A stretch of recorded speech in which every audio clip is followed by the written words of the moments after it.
The popular modern scientific-materialist-atheist worldview propagated by NASA, the mainstream media, and the public education system is that you are here because nothingness, for no reason, exploded and created everything. Before time, space, matter, consciousness, intelligence, and life, there was nothing. Then the nothingness exploded, and instead of destroying things like every other explosion ever, this explosion created things, created everything. The nothingness explosion somehow created space, time, and all matter in the universe in an instant and for no reason at all.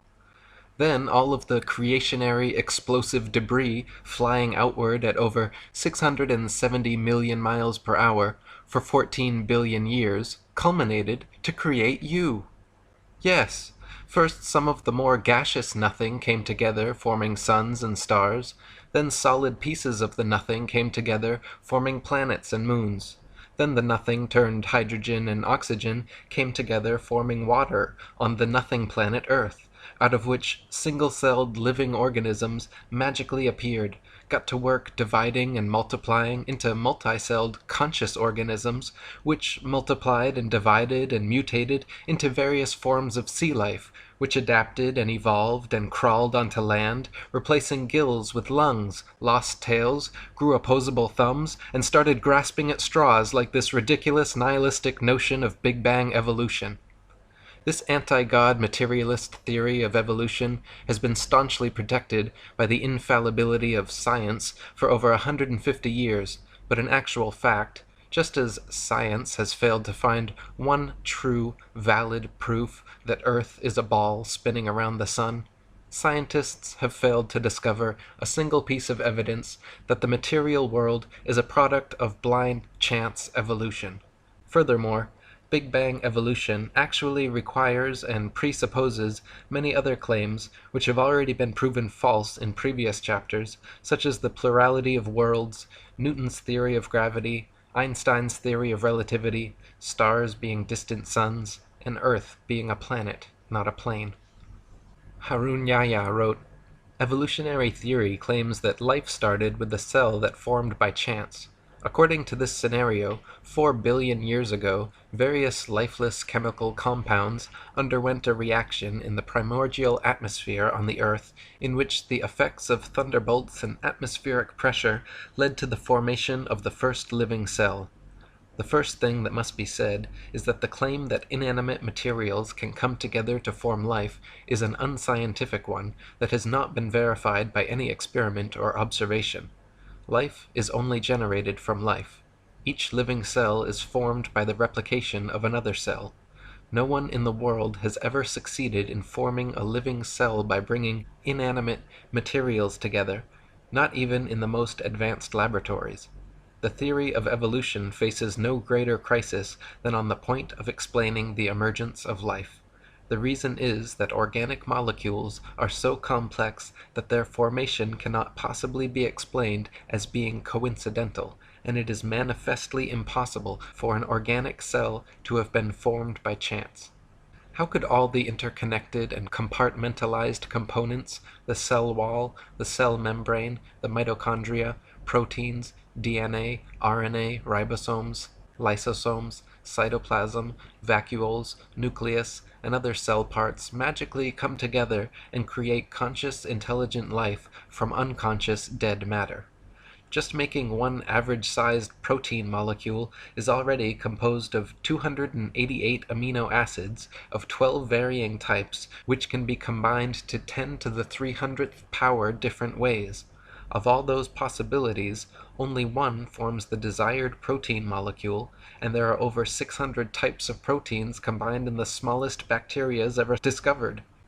Astronomer Fred Hoyle compared the odds that all the multifaceted and multifunctional parts of a cell could coincidentally come together and create life analogous to a tornado sweeping through a junkyard and assembling a Boeing 747 from the materials therein.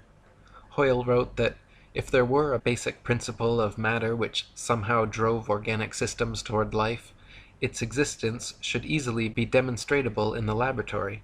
One could, for instance, take a swimming bath to represent the primordial soup, Fill it with any chemicals of a non-biological nature you please, pump any gases over it or through it you please, and shine any kind of radiation on it that takes your fancy. Let the experiment proceed for a year, and see how many of those 2,000 enzymes, protein produced by living cells, have appeared in the bath. I will give the answer, and so save all the time and trouble and expense of actually doing the experiment. You will find nothing at all, except possibly for a tarry sludge composed of amino acids and other simple organic chemicals. Even if scientists placed all the chemical substances necessary for life in a tank, applied to them any processes of their choice, and waited for billions of years, not a single living cell could or would ever form. Astrobiologist Chandra Wickraman Singh wrote, "The likelihood of the spontaneous formation of life from inanimate matter is 1 to a number with 40,000 zeros after it. It is big enough to bury Darwin and the whole theory of evolution. The beginnings of life were not random. They must have been the product of purposeful intelligence. From my earliest training as a scientist, I was very strongly brainwashed to believe that science cannot be consistent with any kind of deliberate creation. That notion has had to be painfully shed. At the moment, I can't find any rational argument to knock down the view which argues for conversion to God. We used to have an open mind. Now we realize that the only logical answer to life is creation, and not accidental random shuffling." Harun Yahya wrote, "Scientific proofs from such branches of science as paleontology, microbiology, and anatomy reveal evolution to be a bankrupt theory. It has been stressed that evolution is incompatible with scientific discoveries, reason, and logic. Those who believe in the theory of evolution think that a few atoms and molecules thrown into a huge vat could produce thinking, reasoning professors, university students, scientists, artists, antelopes, lemon trees, and carnations. Moreover, the scientists and professors who believe in this nonsense are educated people. That is why it is quite justifiable to speak of the theory of evolution as the most potent spell in history. Never before has any other belief or idea so taken away people's powers of reason, refused to allow them to think intelligently and logically, and hidden the truth from them as if they had been blindfolded. Consciousness, life, the beautiful diversity, complexity, and interconnectedness of nature and the universe simply could not be the result of some random coincidental physical phenomenon. If the likelihood of life forming from inanimate matter is 1 to the 10 to the 40,000th power, then those are precisely the magnificent odds against which the universe could be unintelligently designed. Even the simple formation of DNA and RNA molecules are similarly beyond the reach of chance to come together, equivalent to 1 times 10 to the 600th power, or 10 with 600 zeros afterwards. Such a mathematical improbability actually so closely borders the impossible that the word improbable becomes misleading. Mathematicians who regularly work with these infinitesimally small numbers say anything beyond 10 to the 50th power should be considered, for all intents and purposes, impossible. Dr. Leslie Orgel, an associate of Francis Crick, the discoverer of DNA, wrote, "It is extremely improbable that proteins and nucleic acids, both of which are structurally complex, arose spontaneously in the same place at the same time. Yet it also seems impossible to have one without the other. And so, at first glance, one might have to conclude that life could never in fact have originated by chemical means." Or as Turkish evolutionist Professor Ali Demirsoy stated, "The probability of the coincidental formation of cytochrome C, just one of the essential proteins for life, is as unlikely as the possibility of a monkey writing the history of humanity on a typewriter without making any mistakes. Some metaphysical powers beyond our definition must have acted in its formation." Harun Yahya wrote, "Let us suppose that millions of years ago a cell was formed which had acquired everything necessary for life, and that it duly came to life. The theory of evolution again collapses at this point, for even if this cell had existed for a while, it would eventually have died, and after its death, nothing would have remained, and everything would have been reverted to where it had started. This is because the first living cell, lacking any genetic information, would not have been able to reproduce and start a new generation. life would have ended with its death. The genetic system does not only consist of DNA, the following things must also exist in the same environment: enzymes to read the code on the DNA, messenger RNA to be produced after reading these codes, a ribosome to which messenger RNA will attach according to this code, transfer RNA to transfer the amino acids to the ribosome for use in production, and extremely complex enzymes to carry out numerous intermediary processes. Such an environment cannot exist anywhere apart from a totally isolated and completely controlled environment, such as the cell, where all the essential raw materials and energy resources exist. The Big Bang theory is easily proven false, as the nature of explosions is to destroy, to break things down into their constituent parts, increasing chaos and decreasing order. Explosions simply do not and cannot create things, causing disparate parts to combine into more ordered wholes, as the Big Bang theory contends. Similarly, the theory of evolution is proven false by entropy, the second law of thermodynamics. It is a fact that systems left to their own devices tend to become corrupted, disordered, and dispersed over time. All things, living or not, wear out, deteriorate, and decay. They do not spontaneously come together over time in incredibly implausible combinations, creating diverse, complex, and beautiful living forms. Thus, the theory of evolution is in direct opposition to the law of entropy. Evolution supposes things become more ordered, more structured, and more complex over time. But from rust to mold to rotting corpses, nature is everywhere at odds with such a notion. Furthermore, according to the Le Chatelier principle in chemistry, life could not have been formed in the sea as evolutionists allege anyway, since the peptide bond created by amino acid chains produces water molecules. It is not possible for such a reaction to take place in a hydrous environment. Harun Yahya wrote, "Organic matter can self-reproduce only if it exists as a fully developed cell with all its organelles in an appropriate environment where it can survive, exchange materials, and get energy from its surroundings. This means that the first cell on Earth was formed all of a sudden, together with its amazingly complex structure.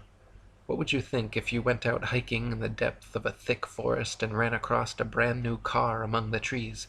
Would you imagine that various elements in the forest had come together by chance over millions of years and produced such a vehicle?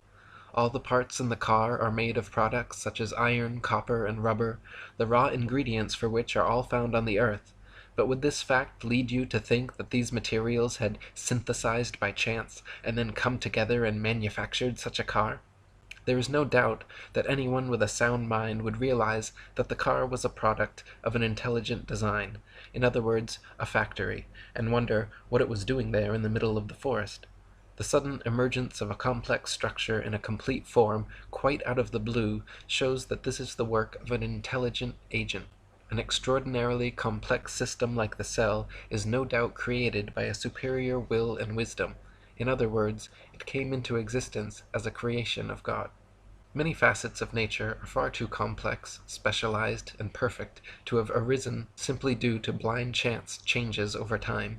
For example, the eye, with its various parts and mechanisms, all working together with the brain producing the sharpest, clearest 3D color images imaginable. Even the most advanced cameras and plasma screens ever produced by humans cannot provide an image as perfect in detail and clarity as our own eyes. Charles Darwin, the originator of the theory of evolution, himself admitted that the thought of the eye made him cold all over, as he knew what an impassable obstacle the eye presented for his theory. And it is the same with ears and audio equipment.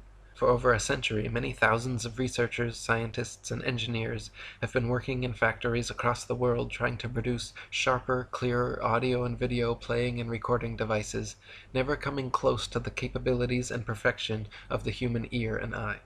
Harun Yahya wrote, "Look at the book you read, your hands with which you hold it, then lift your head and look around you. Have you ever seen such a sharp and distinct image as this one at any other place?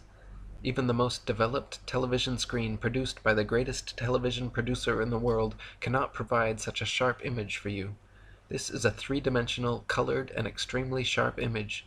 No one would say that a hi-fi or a camera came into being as a result of chance.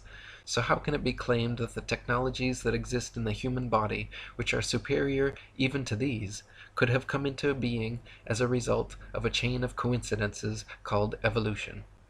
It is evident that the eye, the ear, and indeed all the parts of the human body are products of a very superior creation. Charles Darwin, in his Origin of Species, the veritable Bible of atheist materialists, stated that if my theory be true, numberless intermediate varieties, linking most closely all of the species of the same group together, must assuredly have existed. Consequently, evidence of their former existence could be found only amongst fossil remains. Darwin himself knew no such transitional forms had been discovered, and hoped that they would be found in the future. He even admitted in his Difficulties on Theory chapter that these missing intermediate forms were the biggest stumbling block for his theory. He called it the most obvious and gravest objection which can be urged against my theory. Harun Yahya wrote, "According to the theory of evolution, every living species has emerged from a predecessor. One species which existed previously turned into something else over time, and all species have come into being in this way. According to the theory, this transformation proceeds gradually over millions of years. If this were the case, then innumerable intermediary species should have lived during the immense period of time when these transformations were supposedly occurring. For instance, there should have lived in the past some half-fish, half-reptile creatures which had acquired some reptilian traits in addition to the fish traits which they already had. Or there should have existed some reptile bird creatures which had acquired some avian traits in addition to the reptilian traits they already possessed. Evolutionists refer to these imaginary creatures, which they believe to have lived in the past, as transitional forms. If such animals had really existed, there would have been millions, even billions of them. More importantly, the remains of these creatures should be present in the fossil record. The number of these transitional forms should have been even greater than that of present animal species, and their remains should be found all over the world." Darwin hoped that transitional forms of animal species gradually evolving into different species would eventually be discovered at some future time in the fossil record. To this day, however, no such transitional forms have ever been found anywhere in the world. Darwin's observations regarding natural selection and adaptation were certainly correct. So-called microevolution of various traits and characteristics within a species has been confirmed and widely exists. But macroevolution, the supposed transformation from one species into a completely different species, has never been observed, and no evidence of such evolution exists anywhere in the fossil record. Colin Patterson, senior paleontologist for the British Museum of Natural History and an ardent evolutionist, even he admits that Darwinists must concede natural selection has never been observed to actually cause anything to evolve. He said, "No one has ever produced a species by mechanism of natural selection. No one has ever got near it, and most of the current argument in neo-Darwinism is about this question." Harun Yahya wrote, "Even in the most scientific books about evolution, the stage of transition from water to land, one of the unexplainable points of evolution, is given in such simplicity that they do not prove to be believable even for children. According to evolution, life began in water, and the first developed animals on Earth were fish. According to the story, one day fish species developed the ability to climb out of the water and moved on land. The theory continues that fish which chose to live on land had feet instead of fins, and lungs instead of gills. In most of the books about evolution, nobody explains why the transition occurred. Even in the most scientific sources, writers suddenly jump to conclusions like, 'and transition from water to land occurred,' without providing a satisfactory answer regarding how the process worked. Yet, how did this transformation occur? It is obvious that a fish cannot survive out of water for more than 1 or 2 minutes.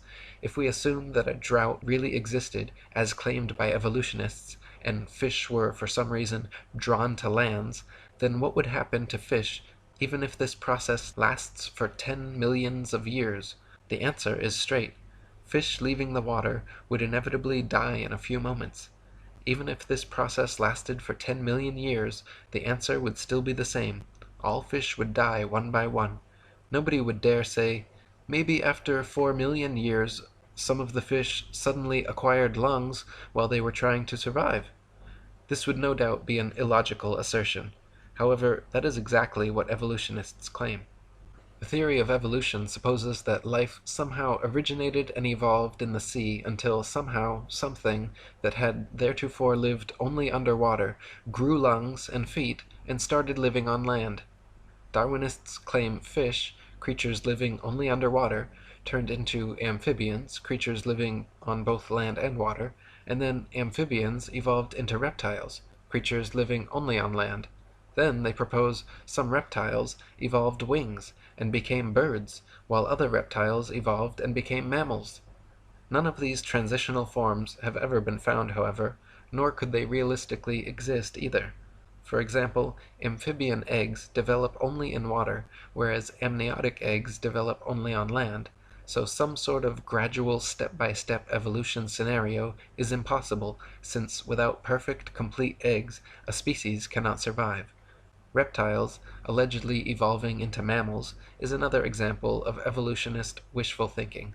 Reptiles are cold-blooded, lay eggs, do not suckle their young, have one middle ear bone, 3 mandible bones, and bodies covered in scales, whereas mammals are warm-blooded, have live births, suckle their young, have 3 middle ear bones, 1 mandible, and are covered in fur or hair. Far too many distinct differences for gradual evolution. Reptiles evolving wings is another sheer impossibility, as the structure of land-dwelling reptiles and air-dwelling birds are far too different. Engin Qurer, a Turkish evolutionist, admits the problem wings present to Darwin's theory. The common trait of the eyes and the wings is that they can only function if they are fully developed. In other words, a halfway developed eye cannot see. A bird with half-formed wings cannot fly. How these organs came into being has remained one of the mysteries of nature that needs to be enlightened. Harun Yahya wrote, "Although it is cloaked in the guise of science, the theory of evolution is nothing but a deceit defended only for the benefit of materialistic philosophy, a deceit based not on science but on brainwashing propaganda and fraud. The theory of evolution is a theory that fails from the very first step. The reason is that evolutionists are unable to explain even the formation of a single protein. Neither the laws of probability nor the laws of physics and chemistry offer any chance for the fortuitous formation of life. Does it sound logical or reasonable, when not even a single chance-formed protein can exist, that millions of such proteins combined in order to produce the cell of a living thing, and that billions of cells manage to form and then come together by chance to produce living things, and that from them generated fish, and that those that passed to land turned into reptiles, birds, and that this is how all the millions of different species on Earth were formed? They have never found a single transitional form, such as a half-fish, half-reptile, or half-reptile, half-bird, nor have they been able to prove that a protein, or even a single amino acid molecule composing a protein, could have formed under what they call primordial Earth conditions. Not even in their elaborately equipped laboratories have they succeeded in doing that. Darwin's theory is a concept that concerns not only biology, chemistry, astronomy, and metaphysics, but actually formed the basis for a new political outlook as well. Within a very short time, this new progressive political attitude was redefined as social Darwinism, and as many historians have suggested, social Darwinism became the ideological basis of fascism, communism, and eugenics. Darwin's idea of natural selection and survival of the fittest were central to the insane ideologies of many of the 20th century's worst mass murderers, including Mao, Stalin, Lenin, Trotsky, Marx, and Pol Pot.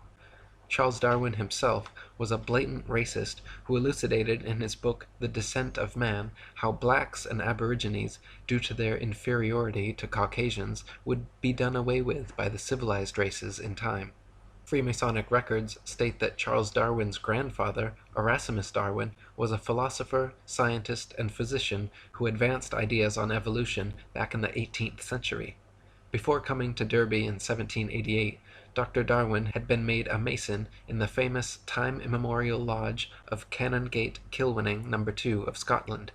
He also maintained close connections to the Jacobin Masons in France and Adam Weishaupt's Illuminati. Sir Francis Darwin and Reginald Darwin, 2 of his sons, were also made Masons in Tyrian Lodge No. 253 at Derby. Charles Darwin does not appear on the rolls of the lodge, but it is most likely that he, like his grandfather, his sons, and his bulldog, T.H. Huxley, was a Mason. Charles wrote that he used to listen to his grandfather's ideas of evolution and was greatly influenced by them. Erasmus was the first man to put forward the notion of evolution in England. He was known as a respected person, but he had a very dark private life, and at least 2 illegitimate children. Charles himself would go on to marry his first cousin and have 3 children die due to complications from inbreeding. Harun Yahya wrote, Masons, thinking that Darwinism could serve their goals, played a great role in its dissemination among the masses. As soon as Darwin's theory was published, a group of volunteer propagandists formed around it, the most famous of whom was Thomas Huxley, who was called Darwin's bulldog. Huxley, whose ardent advocacy of Darwinism was the single factor most responsible for its rapid acceptance, brought the world's attention to the theory of evolution in the debate at the Oxford University Museum, in which he entered into on June 30th, 1860, with the Bishop of Oxford, Samuel Wilberforce. Huxley's great dedication to spreading the idea of evolution, together with his establishment connections, is brought into further light according to the following fact. Huxley was a member of the Royal Society, one of England's most prestigious scientific institutions, and, like nearly all the other members of this institution, was a senior Mason. Other members of the Royal Society lent Darwin significant support. In short, Darwin wasn't acting alone. From the moment his theory was proposed, he received the support that came from the social classes and groups whose nucleus was made up of Masons. An important example which proves the fact that Darwinism is one of the biggest deceptions of atheistic Freemasonry is a resolution carried in a Mason meeting. The 33rd Degree Supreme Council of Mizraim Freemasonry at Paris reveals in its minutes its promotion of evolution as science, while they themselves scoffed at the theory. The minutes read as follows. It is with this object in view, the scientific theory of evolution, that we are constantly, by means of our press, arousing a blind confidence in these theories.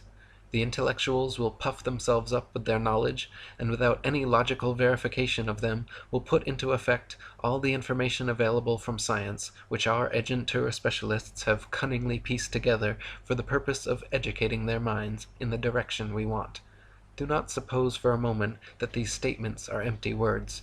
Think carefully of the successes we arranged for Darwinism.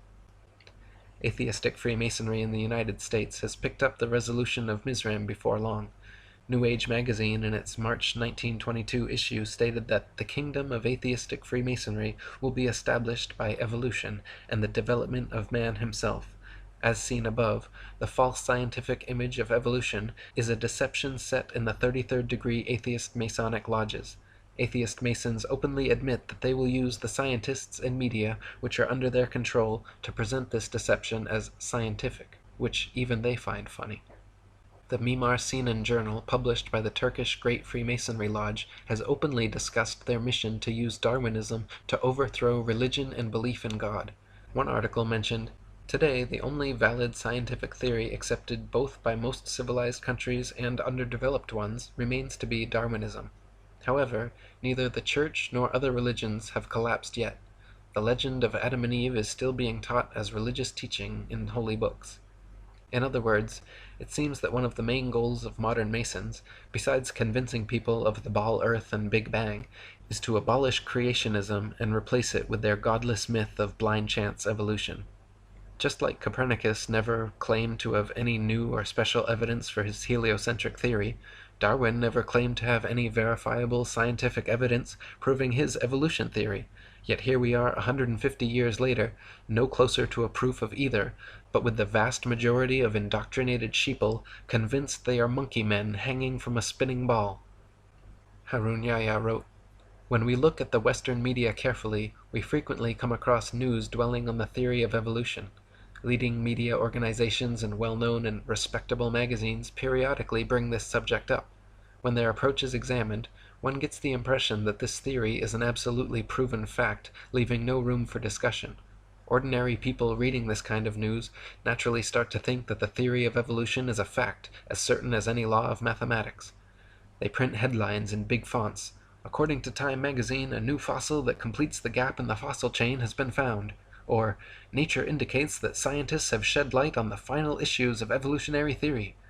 The finding of the last missing link of the evolution chain means nothing because there is not a single thing proven about evolution. In short, both the media and academic circles, which are at the disposal of anti-religionist power centers, maintain an entirely evolutionist view, and they impose this on society. This imposition is so effective that it has in time turned evolution into an idea that is never to be rejected. Denying evolution is seen as being contradictory to science and fundamental realities. The information we have considered throughout this book has shown us that the theory of evolution has no scientific basis, and that, on the contrary, evolutionist claims conflict with scientific facts. In other words, the force that keeps evolution alive is not science. The theory of evolution is maintained by some scientists, but behind it there is another influence at work. This other influence is materialist philosophy. Materialist philosophy is one of the oldest beliefs in the world, and assumes the existence of matter as its basic principle.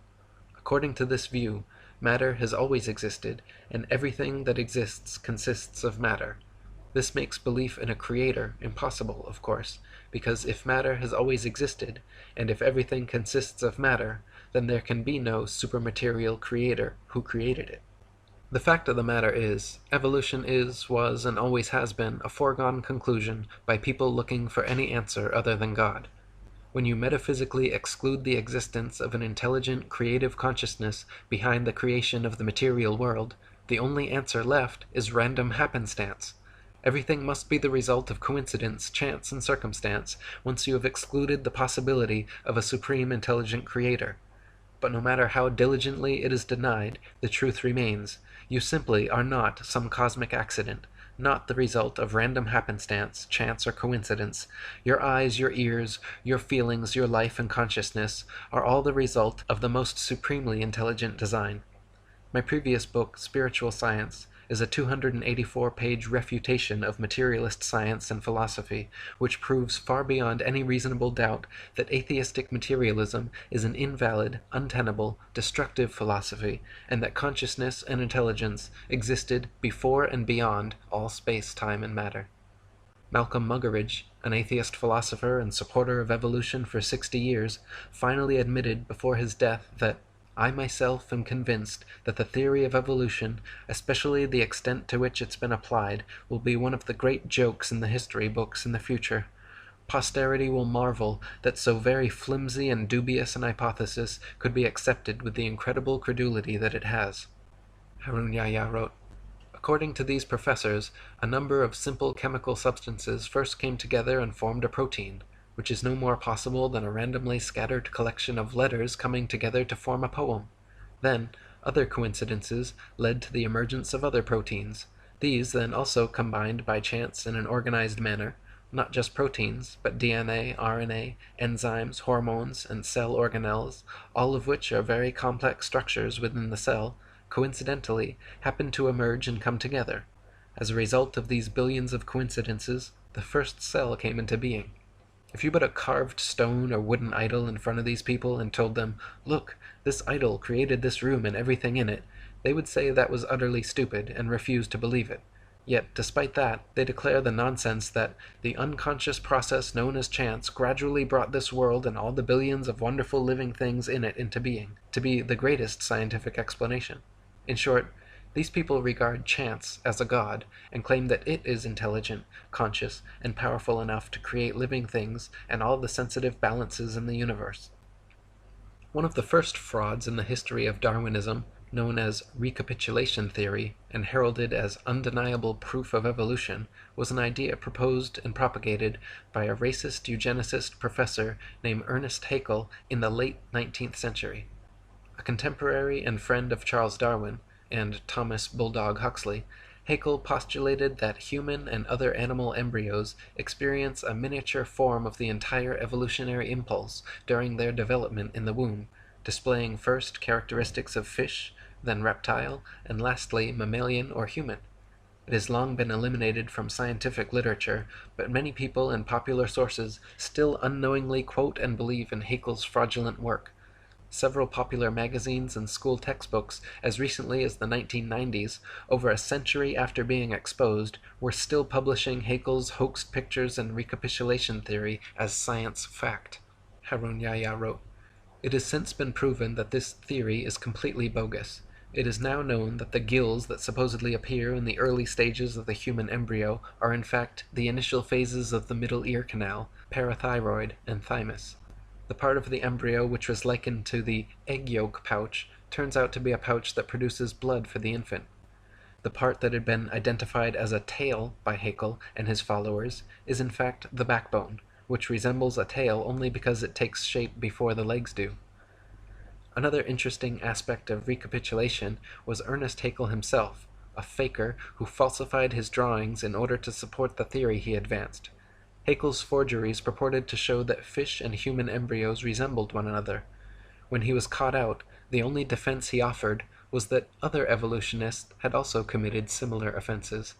Haeckel was charged with fraud by 5 professors and convicted by a university court at Jena, where he admitted that several of his drawings were forgeries, that he was merely filling in missing links where evidence was thin, and that hundreds of his contemporaries were guilty of the same charge. During the trial, he said, "After this compromising confession of forgery, I should be obliged to consider myself condemned and annihilated if I had not the consolation of seeing side by side with me in the prisoner's dock hundreds of fellow culprits, among them many of the most trusted observers and most esteemed biologists.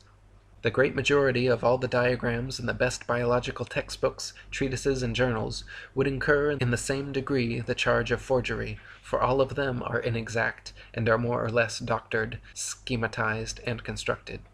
What an admission! Not only did Haeckel confess his own forgeries, but he admitted that there were hundreds of other scientific fraudsters similarly doctoring findings in the best biological textbooks, treatises, and journals, several of which will be examined in this chapter. As it turns out, Haeckel had simply copied and printed the same human embryo pictures several times over, claiming each were various other animal embryos with exact parallels, when in fact the parallels do not exist, and the pictures were copies he knowingly and intentionally made to suit his recapitulation idea. Malcolm Bowden wrote, "To support his theory, Haeckel, whose knowledge of embryology was self-taught, faked some of his evidence. He not only altered his illustrations of embryos, but also printed the same plate of an embryo 3 times, and labeled one a human, the second a dog, and the third a rabbit, to show their similarity." Dr. Michael Richardson wrote, "This is one of the worst cases of scientific fraud. It's shocking to find that somebody one thought was a great scientist was deliberately misleading. It makes me angry. What Haeckel did was to take a human embryo and copy it, pretending that the salamander and the pig and all the others looked the same at the same stage of development. They don't. These are fakes." For the past 150 years, evolutionist scientists have been working diligently to propagandize the public into believing that modern humans are descended from ancient apes. The final and most difficult theoretical leap for the theory of evolution is this supposed million-year transition from ape to human. The utter impossibility of evolving abilities like bipedality, erect spinal columns, and complex linguistic skills has been debated since the theory was first presented, but such obstacles will never stop die-hard evolutionists set on discovering, or inventing, a believable monkey-man transitional species. The first of these convenient evolutionary discoveries was the Neanderthal man, found in the Neander Valley of Germany in 1856. Just in time for the release of Darwin's Origin of Species. To this day, reconstructed drawings of hairy ape-like Neanderthal men are depicted in scholarly journals and school textbooks, and claim to be a missing evolutionary link. The fact is, however, that all so-called Neanderthal remains have never been shown to be any more different from modern humans than an Asian from a Caucasian, or an Inuit from an Aborigine. Also, the skull size shows its brain was actually 13% larger than the average brain of modern man, making it impossible to be an intermediary between man and ape.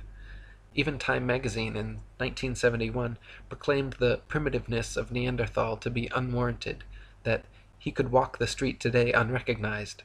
One writer even commenting that historians of the future may declare all of us insane for not detecting and refuting this incredible blunder with adequate determination.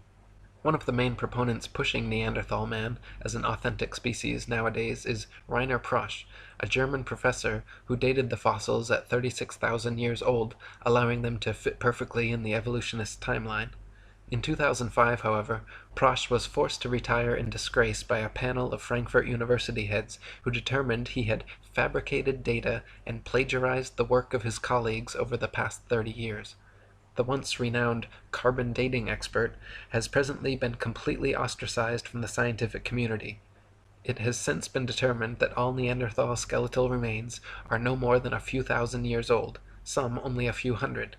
They have also found modern human DNA in the bones, that their brain capacity was 13% larger than the modern average, their height 5'9", comparable to our average, and they had advanced tools, buried their dead, and enjoyed art. University of Berlin professor Rudolf Virchow, Ernest Haeckel's former professor and the father of modern pathology, back in 1872 concluded the original Neanderthal remains were simply that of an unfortunate Homo sapiens who had suffered childhood rickets, adult arthritis, and was victim to several damaging blows to the head.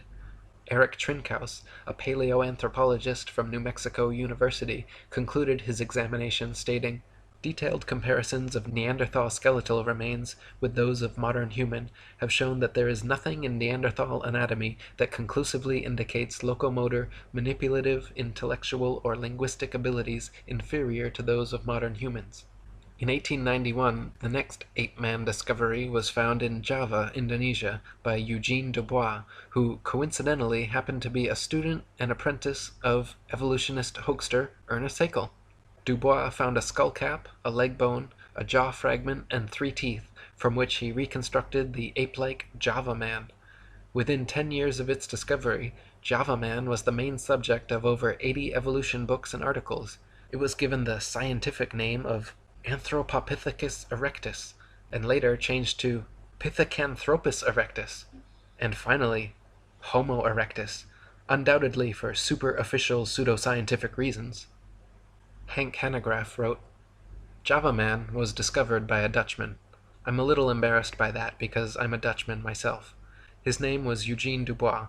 The bones were found in 1891 on an Indonesian island of Java in Southeast Asia along the banks of the Solo River. And there was an interesting assortment. He found a leg bone, a skull cap, a jaw fragment, and 3 teeth. And that's what he concocted Java man from. Interestingly, some of the teeth were old and some young. The bones belonged to ape, female and male. It was an interesting conglomeration, and the reason that people didn't catch on to it is because the find of Dubois was kept from scholars for about 30 years.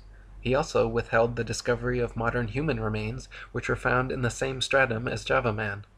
Of course, that would have ruined his claims that Java man was the ancestor of modern-day humans. Finally, enough pressure was placed on him that the actual bones were allowed to be examined and the discrepancies were found, and eventually, enlightened America, as well as the world, found out that this was a hoax. Unfortunately, hoaxes die hard.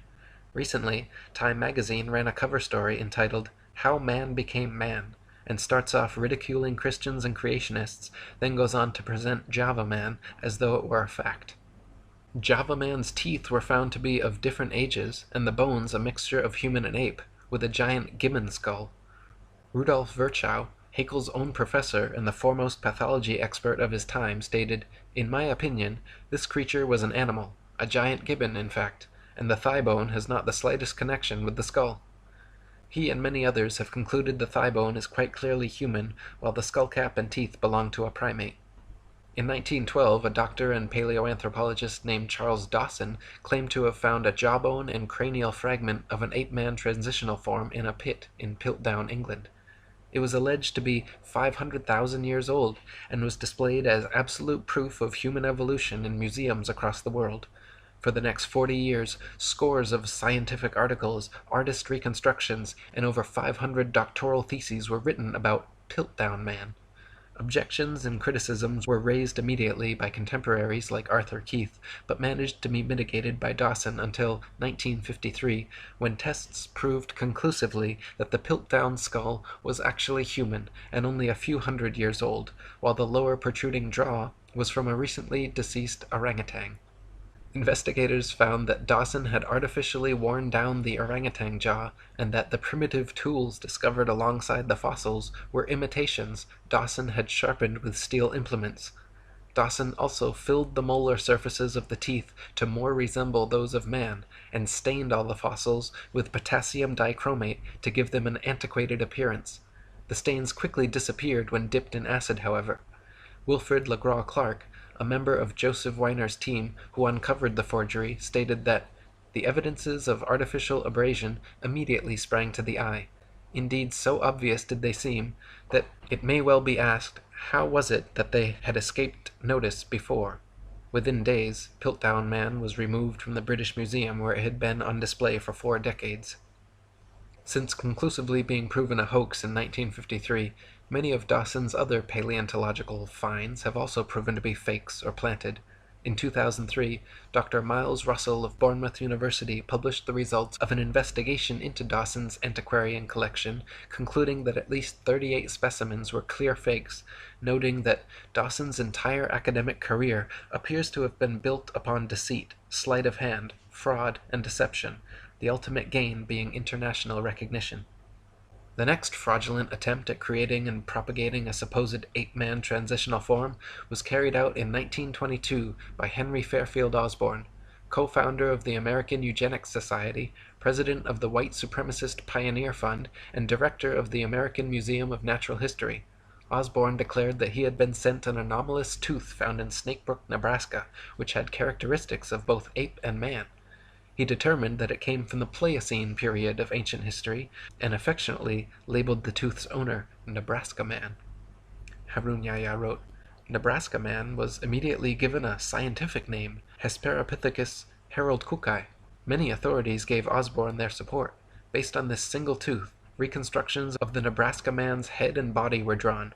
Moreover, Nebraska Man was even pictured along with his wife and children as a whole family in a natural setting. Once Nebraska Man made the media rounds of popular publications, and the pliable public was sufficiently propagandized, the story disappeared until 1928, when William Bryan and William Gregory had the opportunity to independently examine the tooth.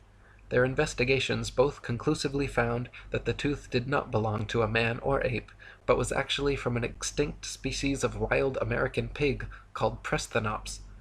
After William Gregory published his article, Hesperopithecus, apparently not ape nor a man, in Science magazine, all drawings and models of Nebraska Man and his family were quickly removed from evolutionist publications. Henry Osborn himself was forced to concede that Nebraska Man, Hesperopithecus haroldkukei, the supposed example of the Pliocene Pithecanthropus erectus, and his whole imaginary family were completely fictional fabrications. He never admitted to intentional fraud, and why would he? But as an ardent evolutionist, eugenicist, and white supremacist, a level of confirmation bias was likely. Osborn was even such a sadistic racist that he was quoted during a national debate unabashedly saying of World War I Army intelligence tests that, "I believe those tests were worth what the war cost, even in human life. We have learned once and for all that the Negro is not like us." Harun Yahya wrote, after Darwinism advanced the claim with his book The Descent of Man that man evolved from ape-like living beings, he started to seek fossils to support this contention. However, some evolutionists believed that half-man, half-ape creatures were to be found not only in the fossil record, but also alive in various parts of the world. In the early 20th century, these pursuits for living transitional links led to unfortunate incidents, one of the cruelest of which is the story of a pygmy by the name of Oda Benga. Oda Benga was captured in 1904 by an evolutionist researcher in the Congo. In his own tongue, his name meant friend. He had a wife and 2 children. Chained and caged like an animal, he was taken to the USA, where evolutionist scientists displayed him to the public in the St. Louis World Fair along with other ape species and introduced him as the closest transitional link to man. 2 years later, they took him to the Bronx Zoo in New York, and there they exhibited him under the denomination of Ancient Ancestors of Man, along with a few chimpanzee, a gorilla named Dina, and an orangutan called Duhong. Dr. William Hornaday, the zoo's evolutionist director, gave long speeches on how proud he was to have this exceptional transitional form in his zoo, and treated caged Otabenga as if he were an ordinary animal. Unable to bear the treatment he was subjected to, Otabenga eventually committed suicide. Piltdown Man, Nebraska Man, Otabenga. These scandals demonstrate that evolutionist scientists do not hesitate to employ any kind of unscientific method to prove their theories. In 1927, Davidson Black declared he had discovered 5 crushed skulls and several teeth near Beijing belonging to an ancient ape-man species now widely known as Peking Man, or Baking Man. Somewhere between 1941 and 1945, all the original bones were mysteriously lost, however, leaving only a few plaster casts left to examine. At the same site where this supposed missing link was found, there were also found the remains of 10 fully human skeletons who quarried nearby limestone, built fires, and left behind a variety of tools.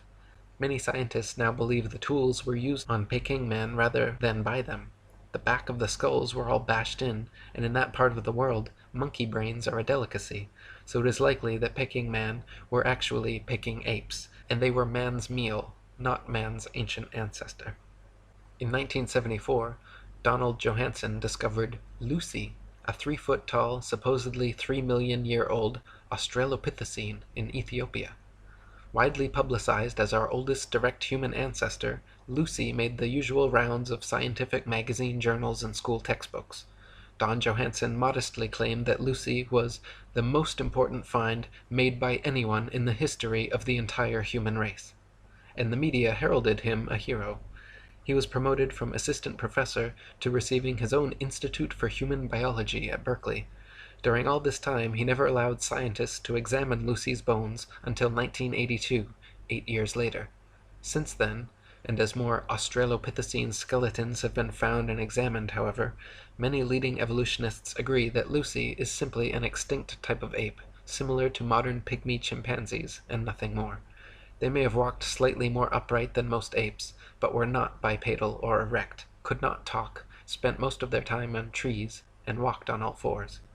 Lord Solly Zuckerman and Professor Charles Oxnard did 15 years of research on Australopithecines along with a team of 5 specialists, coming to the conclusion that all the various specimens of Australopithecus they examined were only an ordinary ape genus and definitely not bipedal.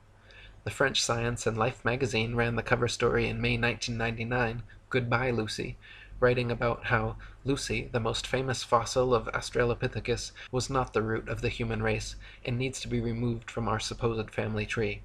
However, even now in 2014, a movie named Lucy has just been released by Masonic Universal Pictures, where the Lucy ape-woman fraud is still treated as scientific fact throughout the entire movie.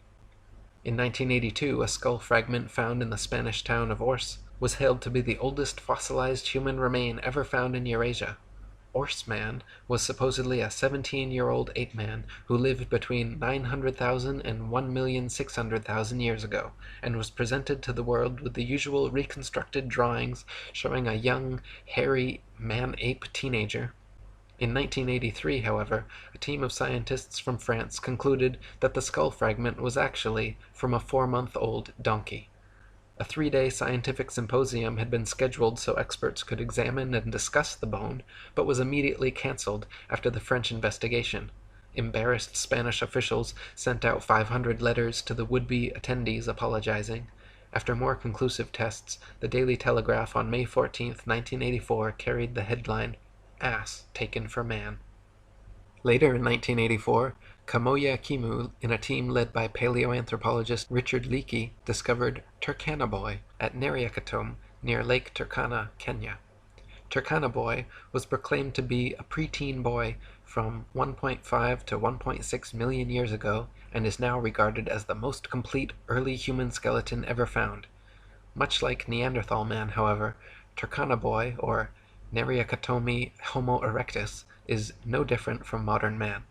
American paleoanthropologist Alan Walker said, "I doubt the average pathologist could tell the difference between the fossil skeleton and that of a modern human." He wrote that he laughed upon first seeing it because it looked so much like a Neanderthal. Turkana Boy was bipedal, with arms and legs of human proportions, an upright skeletal structure, comparable in height, cranial size, and development rate of modern humans. Even the discovering team leader Richard Leakey stated that the difference between this specimen of Homo erectus and modern man are no more pronounced than simple racial variances. The shape of the skull, the degree of protrusion of the face, the robustness of the brows, and so on, these differences are probably no more pronounced than we see today between the separate geographical races of modern humans. Such biological variation arises when populations are geographically separated from each other for significant lengths of time. So when seen for what they really are, all the supposed ape-men discoveries and reconstructions are nothing but frauds and fantasies. Neanderthal man was just an ordinary man. Java man and Piltdown man were composed of human and ape bones. Nebraska man was actually a pig. Peking man was actually man's meal. Lucy was just a monkey. Orse man was a donkey. And Turkana Boy was just a boy. Harun Yahya wrote, Reconstruction can be explained as drawing a picture or constructing a model of a living thing based on a single bone, sometimes only a fragment that has been unearthed. The ape-men we see in newspapers, magazines, or films are all reconstructions. The fossils that are claimed to be evidence for the human evolution scenario are in fact products of fraud. For more than 150 years, not even a single fossil to prove evolution has been found. As a matter of fact, the reconstructions, drawings or models, of the fossil remains made by the evolutionists are prepped speculatively precisely to validate the evolutionary thesis. David R. Pilbeam, an anthropologist from Harvard, stresses this fact when he says, at least in paleoanthropology, data are still so sparse that theory heavily influences interpretations. Theories have, in the past, clearly reflected our current ideologies instead of the actual data. Since people are highly affected by visual information, these reconstructions best serve the purpose of evolutionists, which is to convince people that these reconstructed creatures really existed in the past. All the many models, drawings, cartoons, mannequins, and movies made involving various ape-men are complete fiction and fabrication, because no one can actually accurately determine the outward appearance of an animal based solely on bone structure. Soft tissue, which vanishes quickly after death and is responsible for the look of one's eyes, ears, nose, lips, hair, eyebrows, skin, etc., totally depends on the imagination of the person reconstructing them. Ernest A. Houghton of Harvard University stated, to attempt to restore the soft parts is an even more hazardous undertaking. The lips, the eyes, the ears, and the nasal tip leave no clues on the underlying bony parts. You can with equal facility model on a Neanderthaloid skull the features of a chimpanzee or the lineaments of a philosopher. These alleged restorations of ancient types of man have very little if any scientific value and are likely only to mislead the public. So put not your trust in reconstructions. There is no concrete fossil evidence to support the ape-man image which is unceasingly promulgated by the media and evolutionist academic circles.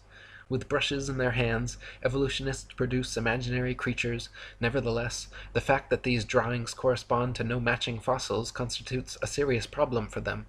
One of the interesting methods they employ to overcome this problem is to produce the fossils they cannot find. Piltdown Man, which may be the biggest scandal in the history of science, is a typical example of this method.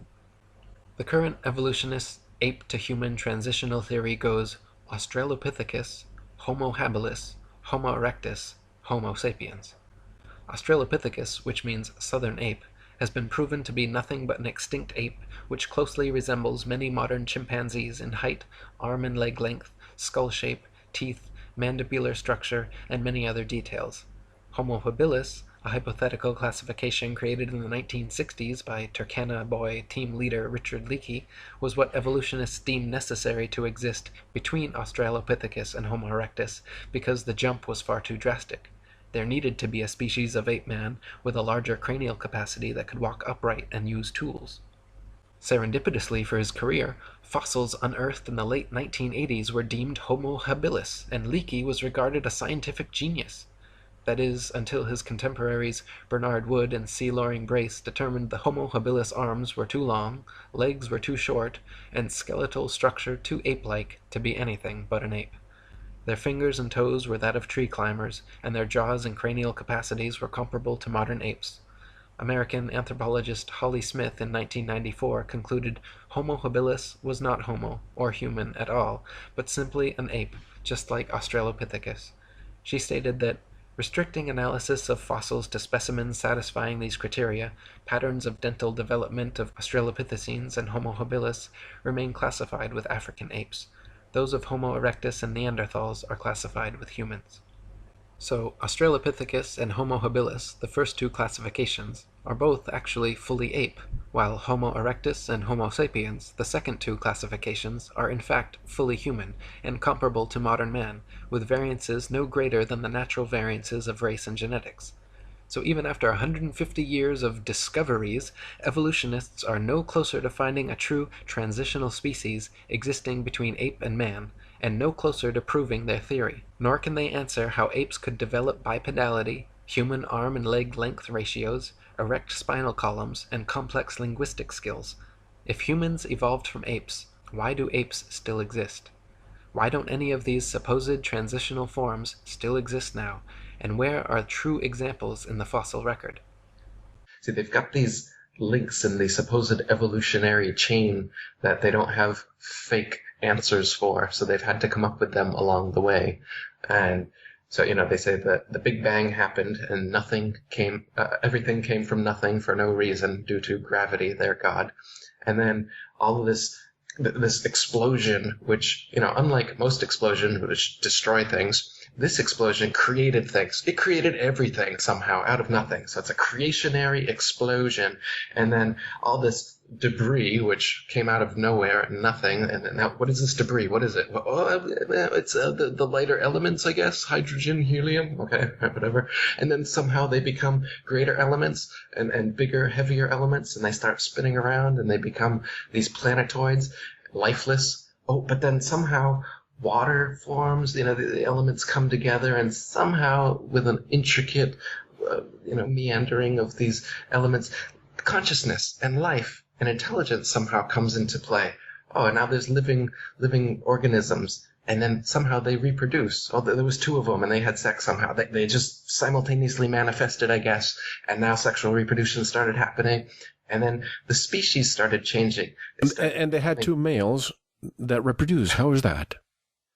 Right. How was there two of anything? How was there one of anything? They can't explain that, but they just skip over that in one sentence in your textbook and hope that you don't ask questions. Oh, and okay, so then it's multicellular organisms, and then it's a fish, say, in the water somehow. Okay, now we're up to fish now.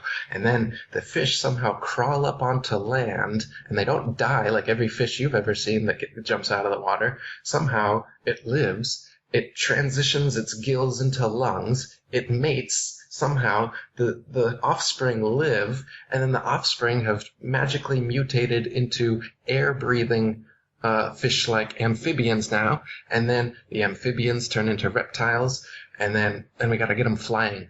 Okay, that's where the dinosaurs start coming in. We got a flying pterodon, pterodactyl, terrorist. We like that word, terra. Terra means earth, the earth that we lie about. So it's a flying dinosaur. And then they got dinosaurs that supposedly had feathers that they're trying to convince you of. Feathers that fossilized 65 million years ago. And now we have proof that dinosaurs were the evolutionary link to feathered birds. Again, these have been exposed as hoaxes if you look into them. I won't get into it here. But then suddenly a meteorite comes. And what does the meteorite do besides reinforcing their bullshit spinning ball infinite universe? It does away with all of these supposed dinosaurs that existed. And cockroaches and frogs and other lizards and all the other stuff that's still alive today, those were able to survive the meteor. But somehow all those big, giant, ridiculous lizards that would topple under their own weight and whose bones couldn't possibly support their massive structures, those all went away.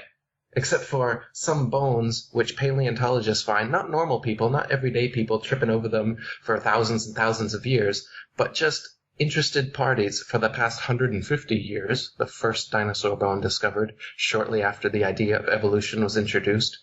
So it's just a convenient, these supposed transitional forms, dinosaurs, the ape man, human man, all this stuff. This is just what they need to make their evolution idea seem plausible. And they fabricate the supposed evidence for you to make you believe in it. But when you look into the actual physical evidence that exists for these supposed transitional forms, or the history of the adaptation of species, have there ever been a species that turns into another species? Macroevolution? No. It's never happened. They have no proof of it.